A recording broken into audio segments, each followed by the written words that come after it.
천안문 항쟁 30주년 특집, 중국인들도 모르는 중국 현대사 미스테리.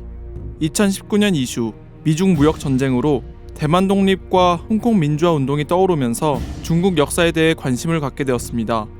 찾으면 찾을수록 심각한 인권 탄압에 대한 내용이 있어 충격적이었습니다.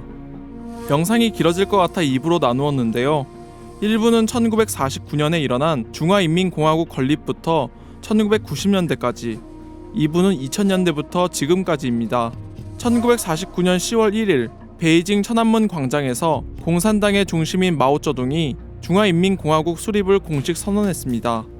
1950년대에 일어난 반우파 투쟁, 1950년대 후반 동유럽에서 반공주의 폭동이 일어나자 중국은 자극을 받기 시작했습니다. 1957년 5월 1일부터 인민일보에 사상의 자유를 허용한다는 글을 게재하며 대중들에게 자유롭게 말할 수 있는 권리를 주고 특히 공산당에 대한 비판까지 수용하겠다는 선언을 했습니다. 하지만 약 한 달 정도가 지난 1957년 6월 8일, 날이 갈수록 공산당에 대한 비판이 거세지자 공산당을 반대했던 세력 및 지식인들을 수청했습니다. 마오쩌둥이나 중국 공산당에 대한 비판을 하거나 조금이라도 다른 의견을 내려는 사람들은 모조리 잡아들여 정치신문, 사상검사, 고문 등을 당하고 희생된 사람들이 자그마치 총 55만 명이었습니다. 1960년대에 일어난 대약진 운동과 문화 대혁명이 있습니다. 1958년부터 1962년 초까지 마오쩌둥의 주도로 경제성장운동, 바로 대약진 운동이 펼쳐졌습니다. 농업과 공업의 생산성을 높이려는 정책이었지만 검증되지 않은 이론을 가지고 시작되어 농촌의 현실을 무시한 집단 농장화나 농촌에서 철강 생산을 진행시키는 등 어처구니 없는 명령을 지시했습니다. 또한 대열에서 낙오하는 사람들을 고문하고 학대하거나 죽였는데 대부분이 노인, 임산부, 어린이, 병자들이었습니다. 이 결과 제2차 세계대전 사망자와 비슷한 약 5천만 명의 인민들이 굶어 죽었습니다. 1966년부터 1976년까지 중국에서는 10년 동안 마오쩌둥이 주도한 문화 대혁명이 일어났습니다. 대약진 운동이 대실패로 끝나자 공산당 당 내에서는 마오쩌둥을 대놓고 비판하고 책임을 묻게 되자 결국 퇴진하게 되었는데, 마오쩌둥의 끝없는 욕심으로 당대의 사회 문제에 반발한 젊은이들을 추켜 세우고 학생들을 중심으로 한 조직이 만들어졌는데 그게 바로 홍위병입니다. 홍위병은 중국의 흑 역사 중 순위권에 꼽히는데 그들이 행했던 문화 대혁명은 중국 내정을 초토화시켰습니다.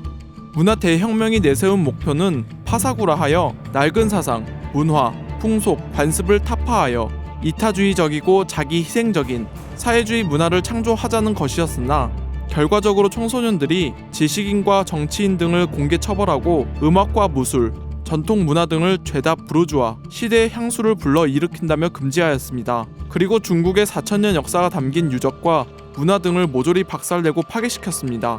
1976년에 일어난 저우언라이 장례식 사태, 마오쩌둥과는 달리 청빈하고 성실한 삶을 살았던 저우언라이 총리가 사망하자 그를 존경하던 수십만의 인민들이 그를 추모하기 위해 화환과 플래카드를 들고 천안문 광장에 있는 영웅 기념비를 향해 행진하였습니다. 하지만 중국 정부는 인민들의 행진을 안 좋게 보며 기념비에 받쳐진 화환을 전부 철거해버렸습니다.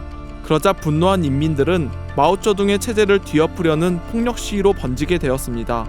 그러자 중국 공안은 이들을 반혁명 세력으로 간주하고 잔인하게 대응했습니다. 순식간에 수많은 사상자를 내며 장례식은 초토화가 되었습니다.